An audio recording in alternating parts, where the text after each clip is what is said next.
ఈ ప్రభుత్వం మీరు ఒకసారి చూస్తే నన్ను గురించి విమర్శిస్తున్నారు. నేను ఒకటే చెప్తున్నా, ముస్లిం పెద్దలకి ముస్లింలకు అందరికీ ఒకటే చెప్తున్నా, 45 సంవత్సరాలు ట్రాక్ రికార్డు ఉండే పార్టీ తెలుగుదేశం పార్టీ. ఒకప్పుడు ఎన్డీఏలో ఉన్నాం. ఎప్పుడైనా మీ యొక్క భద్రతకు కానీ మీ హక్కులకు కానీ భంగం కలిగించే పరిస్థితి ఎప్పుడూ తెలుగుదేశం పార్టీ రాలేదు, చెయ్యలేదు. ఇంకొక పక్క చరిత్రలో ఎవరు చేయలేని పనులు నేను చేశాను. తెలుగుదేశం పార్టీ చేసింది మీకు ఉర్దూ భాష కావచ్చు, ఉర్దూ యూనివర్సిటీ కావచ్చు, మీ పిల్లల భవిష్యత్తు కోసం కావచ్చు, అదే మరిగా మీ పిల్లలకు మీ అభివృద్ధి కోసం కావచ్చు, అన్ని చేసిన పార్టీ తెలుగుదేశం పార్టీ. మొన్న మీరు చూస్తే అన్ని చట్టాల్లో పార్లమెంట్లో సహకరించిన పార్టీ వైఎస్ఆర్ కాంగ్రెస్ పార్టీ.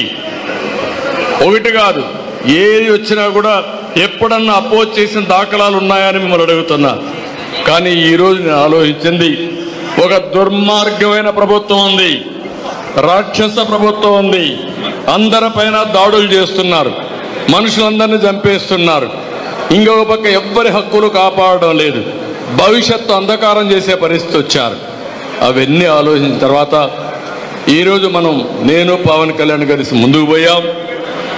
చాలా ఇబ్బందులు పడ్డాం.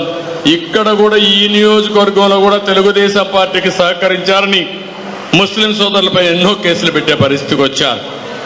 ఇవి చూసిన తర్వాత ఇటీవల బీజేపీ కూడా ముందుకొస్తే వాళ్ళతో కూడా పొత్తు పెట్టుకున్నాం. కానీ ఈ రాష్ట్రాన్ని ఒకవేళ నేను ముఖ్యమంత్రి అయినా ఆర్థికంగా దివాలా తీశాం, జీతాలు ఇవ్వలేని పరిస్థితిలో ఉన్నాం, ఇంకొక పక్క పర్మిషన్లు వచ్చే పరిస్థితి లేదు.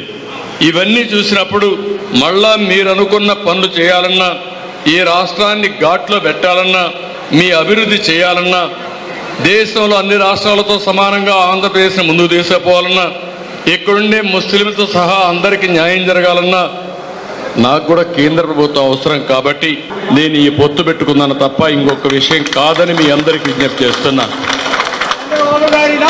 ఈ పొత్తు అంతా కూడా మీరు 3 పార్టీల పొత్తు, రాష్ట్ర భవిష్యత్తు కోసం పెట్టుకున్న పొత్తిది. నేను ముఖ్యమంత్రిగా ఉన్నప్పుడు మీకు ఎప్పుడు అన్యాయం జరగదు, జరగనియ్యను. ఆ విషయం కూడా మీరు గుర్తుపెట్టుకోవాలి.